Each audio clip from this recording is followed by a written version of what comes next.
धन धन सतगुरु तेरा ही आसरा। सतगुरु जी की प्यारी साथ संगत जी, अब सभी ने अपने ध्यान को एकाग्रत करते हुए पूज्य गुरु जी के अनमोल वचनों को श्रवण करना है जी। धन धन सतगुरु तेरा ही आसरा।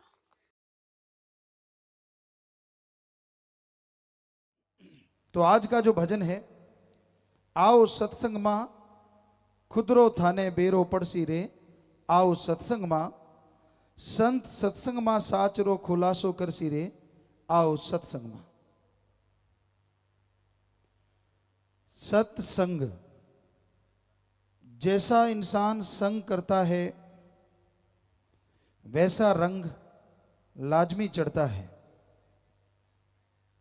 जैसा करो संग वैसा चढ़े रंग। जैसे खरबूजे को देख के खरबूजा रंग पकड़ता है, यह कहावत है जमींदारों में, किसानों में, कि खरबूजे को देख के खरबूजा रंग पकड़ता है। उसी तरह इंसान जैसा संग करता है, जैसी सोहबत करता है, वैसा उसके ऊपर असर लाजमी होता है। कोई जुआ खेलने वाले के पास बैठेगा तो ज्यादा देर जुआ खेलने से बचेगा नहीं, खेलना ही पड़ेगा एक ना एक दिन। कोई नशेड़ी का संग करेगा तो वो भी कभी ना कभी नशा जरूर करेगा। कोयले की खान में जाओ तो कालिक से बच नहीं सकते। नमक की खान में जो कोई जाता है तो नमक में हो जाता है। इसी तरह अच्छे संग भी हैं। चंदन के पास नीम चाहे कितना कड़वा हो लगा हो, फिर भी उससे खुशबू आने लगती है। बदबूदार शराब, गंदे नाले जब गंगा जी में गिर जाते हैं तो वो बदबूदार शराब या गंदे नाले नहीं कहलाते, बल्कि वो गंगा जल बन जाते हैं। तो इसी तरह आप जैसा संग करते हो वैसा रंग लाजमी चढ़ेगा। बुरा संग कभी ना करो। एक शेर आपकी सेवा में अर्ज करते हैं। अगर पास अग्नि के बैठोगे जाकर तो उठोगे एक दिन कपड़े जलाकर। अगर पास अग्नि के बैठोगे जाकर तो उठोगे एक दिन कपड़े जलाकर। अगर पास फूलों के बैठोगे जाकर तो उठोगे कपड़ों में खुशबू बसाकर। आप किसी दिन आग के पास बैठ जाते हो, हवा तेज चलती है, आपका कपड़ा उड़ता है, आग पे लग जाता है, तो आग ने कपड़े को जला देना है। किसी और दिन फूलों के ढेर के पास बैठे हो, हवा तेज चलती है, कपड़ा फूलों के ऊपर लग जाता है, तो फूलों ने आपके कपड़ों में खुशबू भर देनी है। इसी तरह अगर बुराई का संग करोगे तो वो आपकी जिंदगी की खुशियों को तबाह बर्बाद कर देंगी। भले लोगों का भलाई का संग करोगे तो जिंदगी में अच्छाई नेकी पैदा होगी। और अगर सत्संग करोगे, जीते जी गम दुख दर्द चिंता परेशानियों से मुक्ति और मरणोपरांत जन्म मरण से मुक्ति जरूर मिल जाती है। इसलिए हमारे धर्मों में लिखा है सर्वोत्तम संग सत्संग है।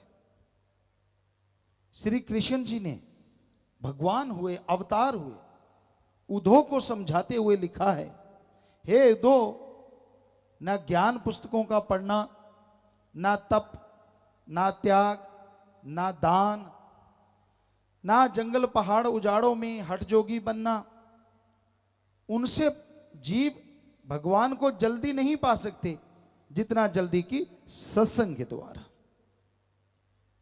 तो इसलिए सर्वोत्तम संग सत्संग है। आप आओ, सुनो और अमल करो। सुन के अगर अमल करते हो, सुन के अगर मानते हो, तो यकीनन आपको खुशियां मिलेंगी, यकीनन भगवान की कृपा दृष्टि के काबिल आप बन जाएंगे। इसलिए सत्संग सुन के अमल करना चाहिए। और सत्संग में क्या समझाया जाता है कि आप अपनी बुराइयां छोड़ो। बुरी आदत जिसको पड़ जाती है ना, कितना ही जोर लगा लो छूटती नहीं जल्दी से। एक कहावत है, पशु रस्सा चबाना ही लग जाए, चाहे उसको बिनोला डालो, चने डालो, वो अच्छे नहीं लगेंगे, वो रस्सा चबाएगा ही चबाएगा। वैसे ही आदमी की आदतें हैं, जैसी आदत पड़ गई, अगर बुरी आदत पड़ गई, गलत आदत पड़ गई, मेवे मिठाइयां कितनी खिला दो, वो गंदगी में मुंह मारेगा ही मारेगा। कबीर जी ने लिखा है, चोर जुआरी क्या बदलेंगे ये तो माया के मजदूर। चोर जुआरी क्या बदलेंगे ये तो माया के मजदूर। मना रे तेरी आदत ने कोई बदलेगा हरि जन सूर। अब सारा दिन लोभ लालच में उसकी जेब काट लूं, उसकी जेब काट लूं, ठगी मारूं, बेईमानी करूं, उसकी डोल ढा के अपनी जमीन बढ़ा लूं, उसका प्लाट छीन के अपनी जगह ज्यादा कर लूं। जो इसमें डूबे हुए हैं वो अपनी आदत खाक बदलेंगे? वो तो नरकों का रास्ता तय कर रहे हैं। कौन बदलेगा मन की आदत को? मना रे तेरी आदत ने कोई बदलेगा हरि। या तो भगवान बदल सकता है, या हरिजन जो उसके भक्त हैं, शूरवीर योद्धा बहादुर भी अपनी आदतों को बदल सकता है। वरना जैसी मानस को आदत पड़ जाए वो आदत छोड़ता नहीं। तो संत आते हैं, आदमी के अंदर जो आत्म बल है, जो रूहानी ताकत है, उसको बढ़ाने के लिए, कि आपके अंदर भगवान ने घनी ताकत भर रखी है, पर वो दबी हुई है। जैसे दूध में घी है पता ही नहीं, धरती में पानी, फूलों में खुशबू, सरसों तिलों के दानों में तेल। पर ये जब ज्ञान हो जाए कि ऐसे जाग लगाने से दूध जम जाएगा, उसको बिलोएंगे तो मक्खन आएगा, गर्म करेंगे तो छाछ अलग और घी अलग हो जाएगा, तो घी मिल गया। वैसे ही भगवान ने सबके अंदर आत्म बल, हरि रस, अमृत, आबो हयात लबालब भर रखा है। पर ये राम नाम की जब तक जाग नहीं लगाते, ये हरि रस पैदा नहीं होता। और ये अमृत, ये हरि रस जब आदमी अंदर से चख लेता है, अंदर से ले लेता है, तो जन्मों जन्मों के पाप कर्म कट जाते हैं और भगवान की कृपा दृष्टि के काबिल इंसान बनता चला जाता है। तो सत्संग में आओ, सुनो और अमल करो, तो भाई आपके जो बिगड़े काम हैं वो संवर जाएंगे, जो बुराइयां हैं वो आपकी धीरे धीरे दूर हो जाएंगी। और जैसे जैसे आपके अंदर से बुराइयां दूर होंगी, जैसे जैसे आप पवित्र होंगे, वैसे वैसे भगवान के नूरी स्वरूप के दर्शन होने शुरू हो जाएंगे। और भगवान के दर्शन से क्या होता है? उसकी कृपा दृष्टि मिलती है, उसकी दया में रहमत मिलती है, और इंसान अंदर बाहर से खुशियों से माला माल हो जाता है। तो आपसे यही प्रार्थना है, यही विनती है कि आप सत्संग पूरा सुनो और अमल करो। यकीन मानो, आपके अंदर की बेचैनियां, आपके अंदर के गम, दुख, दर्द, चिंताएं धीरे धीरे दूर होती जाएंगी और आप मालिक की कृपा दृष्टि के काबिल बनते जाएंगे, लायक बनते जाएंगे। तो संतों का काम जीवों को बताना है, जीवों को समझाना है। जो मान ले उसका भला होता है, और जो नहीं मानता, संत तो भला ही मांगते हैं पर हर किसी को अपने कर्मों का फल भोगना पड़ता है। आपकी जगह पे आपके माता पिता, बहन भाई, बेटा, पति पत्नी कोई कर्म नहीं उठा सकता। कर्म कोई आपके काट सकता है तो राम का नाम। संत पीर फकीर वो भगवान से प्रार्थना करके, विनती दुआ करके आपके कर्मों का बोझ हल्का करवा सकते हैं, वरना जैसा बोओगे वैसा काटोगे। अगर बबुल का पेड़ बीजते हो तो उस पे आम नहीं लगते, तो भाई उसमें तो बड़ी सूड़े आएंगी। कर्म अगर खोटे करते हो, बुरे करते हो, तो आने वाला टाइम, आने वाला समय आपके लिए बुरा होगा ही होगा। इसलिए बुरे कर्म ना करो।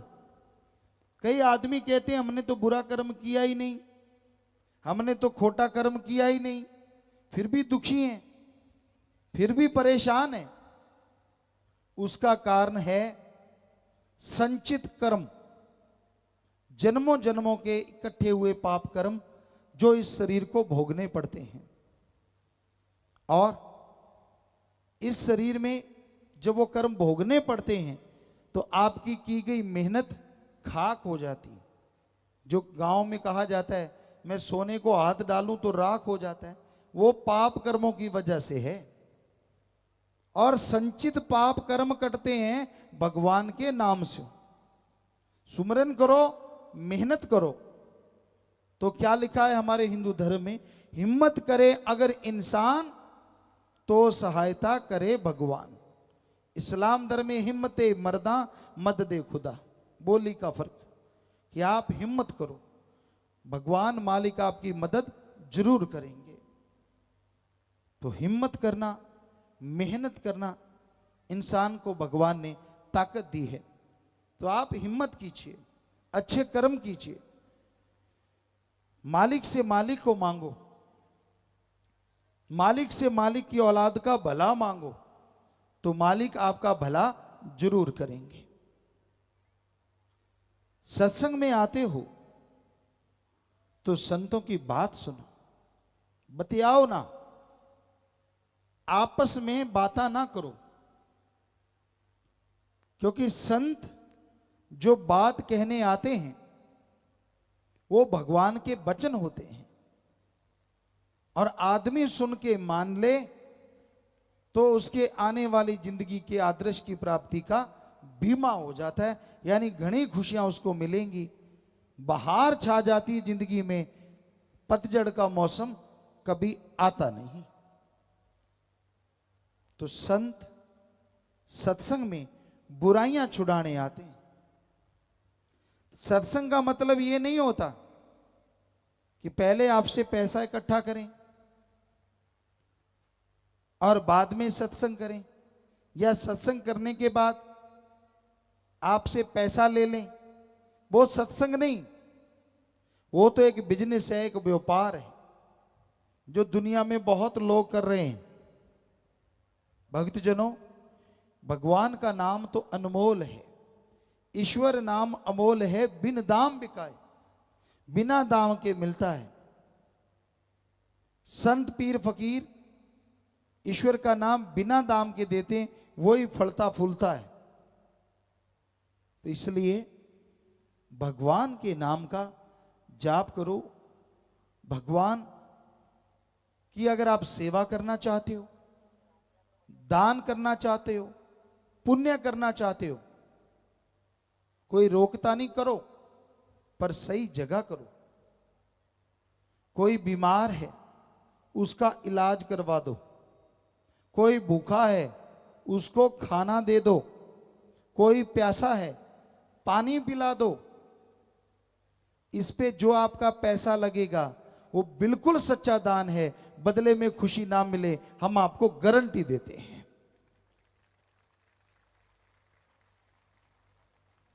और आप कहीं भी पैसा चढ़ा देते हैं तो हमारे जैसे लोग चढ़ाते हैं और हमारे जैसे उठा के खा जाते हैं। भगवान के पास तो एक नया पैसा नहीं जाता। क्या आपने देखा है भगवान को पैसा उठाते? नहीं उठाता भगवान, अल्लाह, वाहिगुरु राम। आम आदमी चढ़ाते हैं और कुछ खास आदमी खा जाते हैं। बुरा ना मानना, सच्ची बात तो सच्ची है। हमने सारे वेद पढ़े, हमारे पवित्र वेद, गीता, रामायण, महाभारत, 5वां वेद, सिख धर्म की गुरबाणी, इस्लाम धर्म की कुरान शरीफ, ईसाई धर्म की बाइबल, सभी पवित्र ग्रंथों को पढ़ा और किसी में नहीं लिखा कि भगवान पैसा लेता है। सारे धर्म कहते हैं भगवान तो देता है, इतना देता है कि झोलियां छोटी पड़ जाती हैं और उसकी कृपा दया में रहमत मूसलाधार बरसती रहती है। पर हैरानी है, आज आदमी भगवान को पैसे से खुश करना चाहता है। हमें किसने बनाया? भगवान ने। और पैसा किसने बनाया? आदमी ने। और आदमी को भगवान ने बनाया। तो जो भगवान आदमी को बना सकता है, क्या वो आदमी के बनाए कागज के टुकड़े रुपए को नहीं बना सकता? सोचने वाली बात। वो तो सब कुछ बना सकता है। तो भाई हकीकत यही है, सच यही है कि भगवान देता है, लेता नहीं है। वो दाता है, मंगता नहीं है। उससे मांगने का तरीका आना चाहिए, सच्ची भावना से, तड़प के, रो के, वैराग्य से भगवान से भगवान को मांगो। भगवान से अच्छे कर्म के लिए ताकत मांगो, तो यकीनन वो आपको ताकत देगा, यकीनन वो आपको शक्ति देगा और उसके सहारे ही आप भगवान की कृपा दृष्टि के काबिल बनेंगे और दया में रहमत से माला माल हो जाएंगे। तो संत समझाने आते हैं, संत सत्संग लगाते हैं ताकि समाज की बुराइयां दूर हों। सत्संग लगा के समझाते हैं ताकि इंसान गम, दुख, दर्द, चिंताओं से मुक्ति हासिल कर ले। तो संतों की बात सुनो, अमल करो, मानो, तो वो नजारे मिलते हैं, वो खुशियां मिलती हैं जो आपने कभी सपने में भी नहीं सोची होती। सत्संग में थाने बेरा लाग सी कीरे वंशज थे हो भाई, कीरे वंशज थे हो। और अगली लाइन में इसका जवाब है, मालिक स्यों थे बिछड़ रहे आया, मालिक रहा वंशज हो भाई, मालिक रहा वंशज हो। संगत में संत बात साची कर सी। हर कोई कहता है कि मेरा वंशज वो था, मेरे पुराने बुजुर्गों का नाम ये था, हमारी पीढ़ी वहां से चली थी। पर कितने? कोई 10, कोई 20, कोई 100, कोई 200 बुजुर्गों का बता सकता है। पर असलियत में हम किसके वंशज हैं? हमारे धर्मों की बात जो कि 100% सच है, उसके अनुसार देखें तो हम उस ओंकार के वंशज हैं जिसने ब्रह्मा जी, विष्णु जी, महेश जी को बनाया। कहते हैं ये जो शरीर बने, संभ्य मनु, हिंदू धर्म में ब्रह्मा जी के बच्चे संभ्य मनु और औरत सतरूपा, उसकी औलाद हैं हम सारे के सारे। और इस्लाम धर्म की माने तो वो कहते हैं आदम और हव्वा की औलाद है, आदमियत। सिख धर्म की माने तो एक ओंकार, वो भगवान, वो वाहिगुरु, वो राम जिसका कोई आकार नहीं, पर उसके बिना किसी का कोई आकार नहीं, सारे उसी से बन के आए।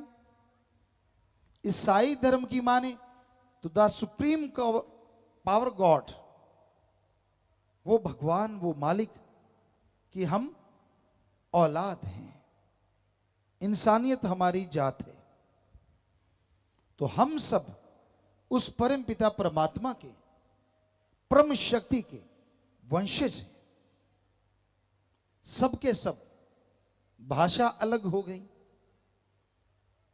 महापुरुष आए, वो जो भाषा बोलते थे उसके अनुसार हिंदू, मुस्लिम, सिख, ईसाई और भी अलग अलग धर्म बने।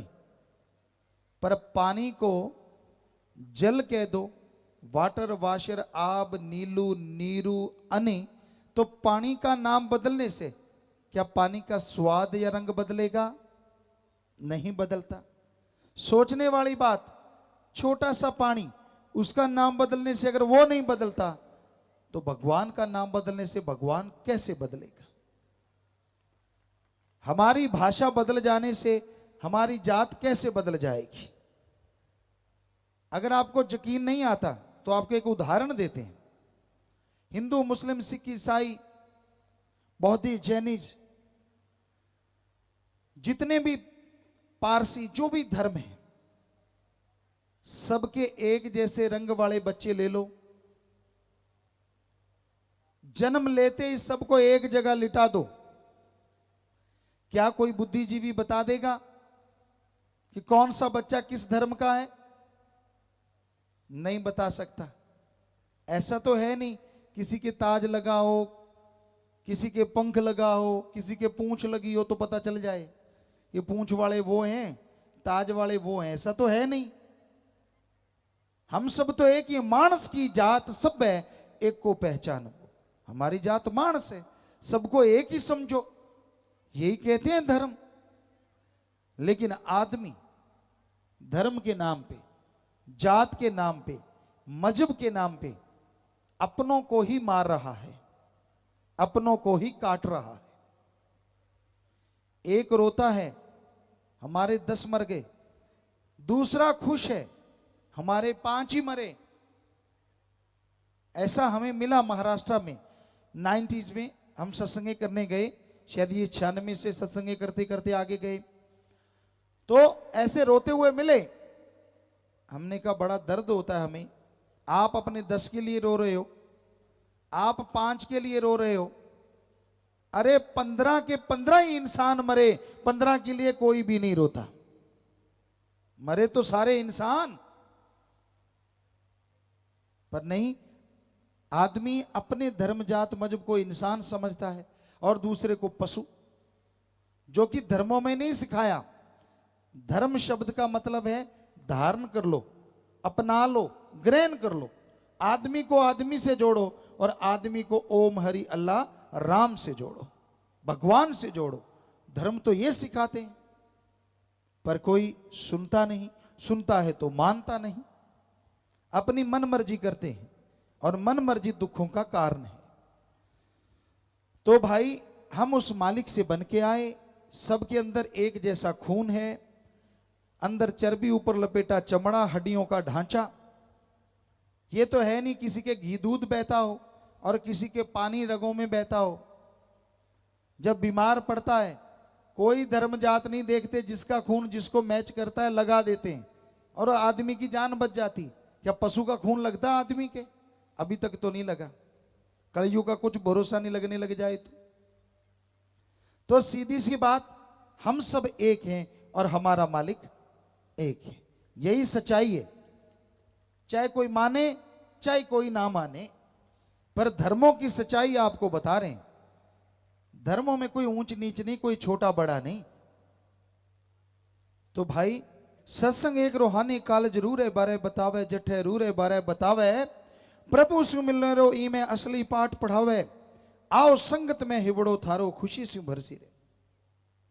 तो अगले अंतरे में ये आया कि सत्संग में जो ज्ञान दिया जाता है, इंसान की पूरी जिंदगी में वो काम आता है, पूरी जिंदगी उससे खुशियां मिलती रहती हैं। आपको एक छोटी सी सच्ची कहानी सुनाते हैं। एक चोर था, बड़ा ही शातिर चोर। राजा महाराजाओं का समय था उस टाइम। तो वो चोर चोरी करता था, कभी पकड़ा नहीं गया था। बड़ा ही जबरदस्त, बड़ा चालाक, बड़ा शातिर। जब वो मरने लगा तो उसने अपने बेटे को सिखाया, क्योंकि चोरी के गुरु सिखा दिए थे। कहने के बेटा, कभी पकड़े जाओ तो मानो ना कि मैंने चोरी की है, पर सबसे पहला गुण यह है, चोरी करो, चोरी का सामान सबसे पहले छुपा दो, खुर्द बुर्द कर दो। क्योंकि चोरी उस समय में जिसके पास से सामान मिलता था यही सबूत होता था कि वही चोर है।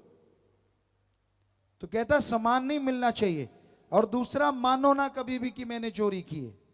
और एक बहुत जरूरी बात, बेटा कहने लगा इससे भी जरूरी, कहता हाँ सबसे जरूरी, क्या संतों की सत्संग में कभी ना जाना।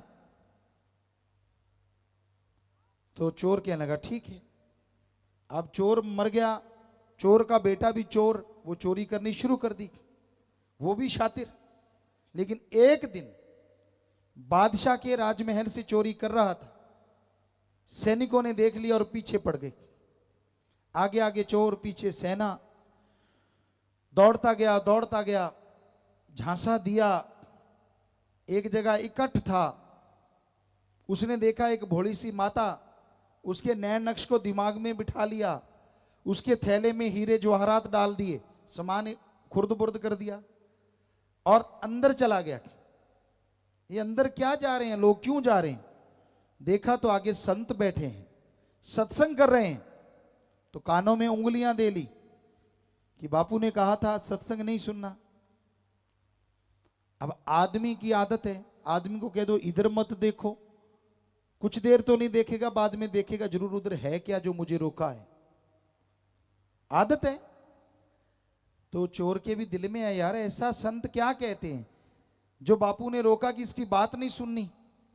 उसने कानों में से उंगलियां निकाली, संतों के वचन आए, देवी देवताओं की परछाई नहीं होती। उसने कानों में फिर उंगलियां दे ली, कानों में उंगलियां दे ली और चुपचाप बैठ गया। बाहर निकला जब, सेना ने पकड़ लिया, क्योंकि सैनिकों ने देखा था कि ऐसा हुलिया है, ऐसा आदमी है। पकड़ के ले गए राजा के पास। राजा ने पूछा क्या भाई इसके पास सामान मिला? कहते ना जी बादशाह इसके पास सामान तो नहीं है। कहने लगा फिर? कहते जी हमने इसको खुद देखा है दौड़ते हुए, पांव देखो इसके हैं, पर सामान नहीं है। वो चोर से पूछे, चोर माने ना, कहता मैंने तो चोरी की ही नहीं, मैं तो वैसे ही घूम रहा था इधर, पैरों के निशान है तो क्या हो गया। बड़ा चक्कर पड़ा, जैसे पूछना चाहते थे सैनिकों ने पूछा पर वो माना नहीं। राजा की जासूस हुआ करती थी, लड़कियां भी लड़के भी। एक बहुत तेज थी, कहने की बादशाह मुझे पता है चोर कैसे मानेगा, मैं मना लूंगी सच। बादशाह कहने लगा कैसे? कहने लगी ये देवी को मानते हैं चोर, और मैं देवी बन के जाऊंगी, हो ही नहीं सकता कि चोर झूठ बोले। बादशाह कहने लगा बात तो तेरी सच्ची है। अब उस शाम का समय हुआ, उस जासूस ने, उस लेडी ने वैसे कपड़े पहने, देवी वाले 2 नकली हाथ लगा लिए, पूरा सज धज के चल पड़ी। जेल खाने में 2-3 दरवाजे थे, अब लोहे की सलाखें थी। चोर देख रहा है कौन आ रहा है, कोई औरत, मसालें थोड़ी थोड़ी जग रही थी। कहने लगा ये तो भाई कोई अलग औरत है। जैसे ही गेट के पास आई तो पहरेदार धड़ाम से गिर गए, क्योंकि पहले से सेटिंग की थी, और गिरते गिरते दरवाजा भी खोल दिया, खूंटा तो पहले ही खोल रखा था। चोर ने कहा तेरी ये तो माता है। देखो पहरेदार बेहोश हो गए और गेट अपने आप खुल गए।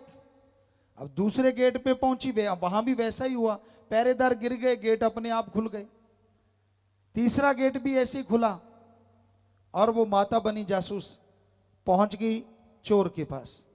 चोर ने पांव पकड़ लिए, रोने लगा, ओ मां मैं इतना पापी, आपने इतना ही कृपा की, इतनी दया की, आप मेरे पास आ गई। मां कहने लगी और बेटा तेरा दुख मेरे से देखा नहीं गया, तेरा दुख दूर करने आई हूं। चोर तो रो रो के बुरा हाल, क्योंकि वो देवी का भगत था। तो कहने लगी बेटा ये बता सच सच, तेरे पाप काट दूंगी, तूने चोरी की या नहीं की? अब चोर ने कहा इससे बढ़िया मौका क्या हो सकता है, सारे पाप धुल जाएंगे, बता दे।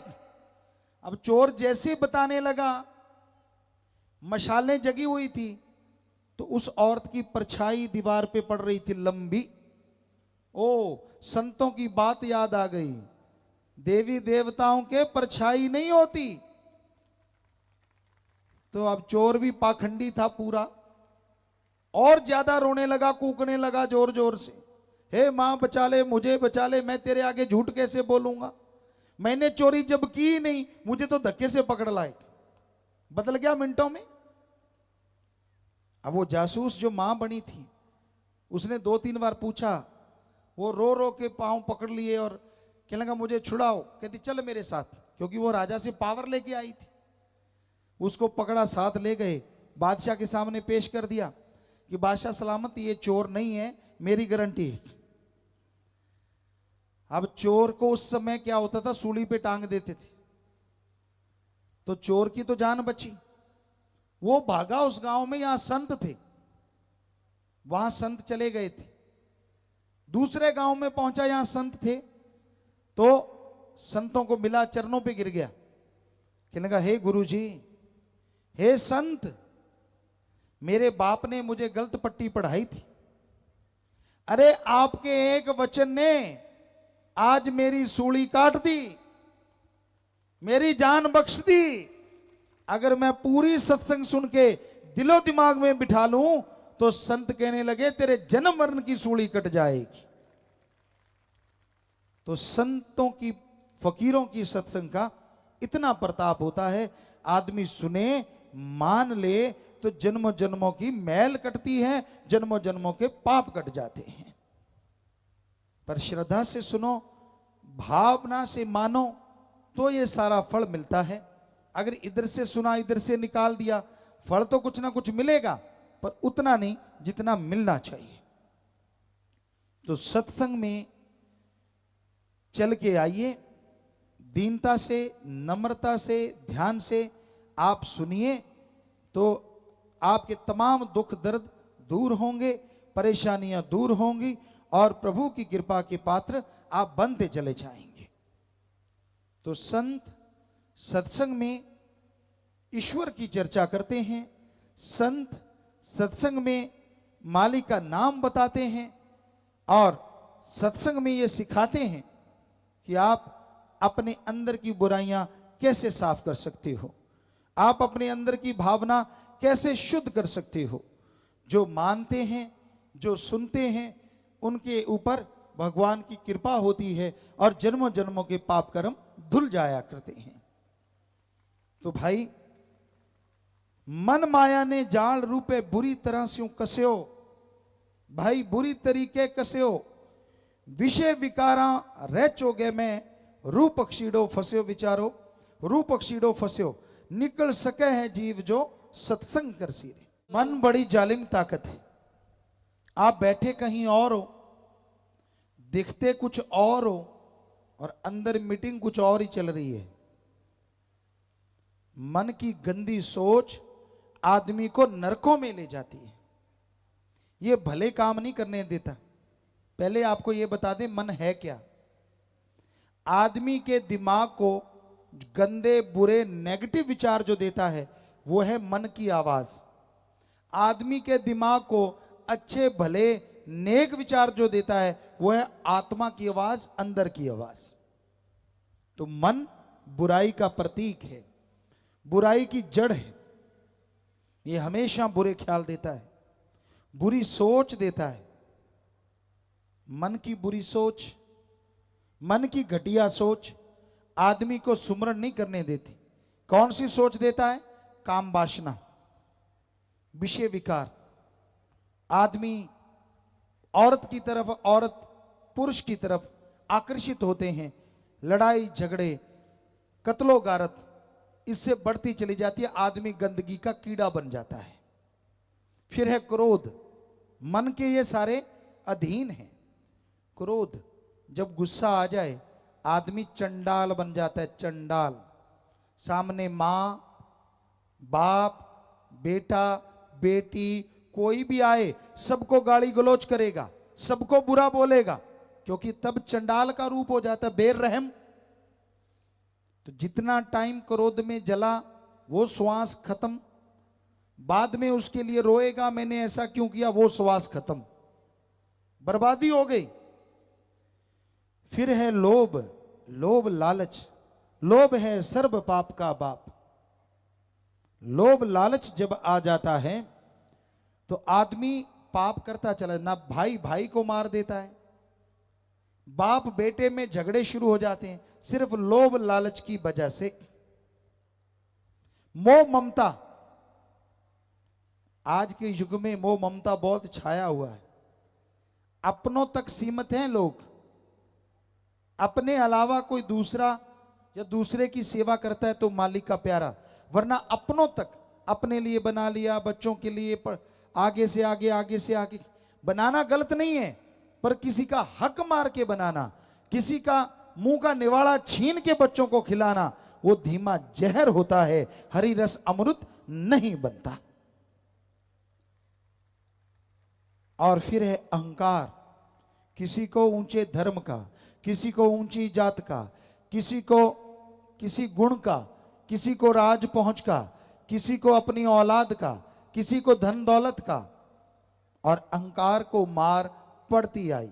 रावण से बड़ी मिसाल कोई नहीं है। रावण बहुत बड़ा इंसान था सीता जी के उठाने से पहले, हालांकि वो राक्षस था, बहुत बुरे कर्म भी करता था, लेकिन उसके अच्छे कामों की तरफ अगर ध्यान दें तो वो सूरज की रोशनी से खाना बना लेता था, चंद्रमा की रोशनी से खाना बना लेता था, जब चाहता था जहां चाहता था बरसात करवा देता था, एटम परमाणु बम कंधे पे टांग के रखता था, चारों वेदों को उसने तुकबंदी की थी, चारों वेदों का टीकाकार पंडित कहलाता था, सफल राजनीतिज्ञ था, लेकिन अहंकार किया, सफल क्लॉन गया था। जो पढ़े लिखे सज्जन बैठे उनको बताएं, रावण के 3 या 5 ही बेटे थे, बाकी सब क्लॉन से बनाए थे।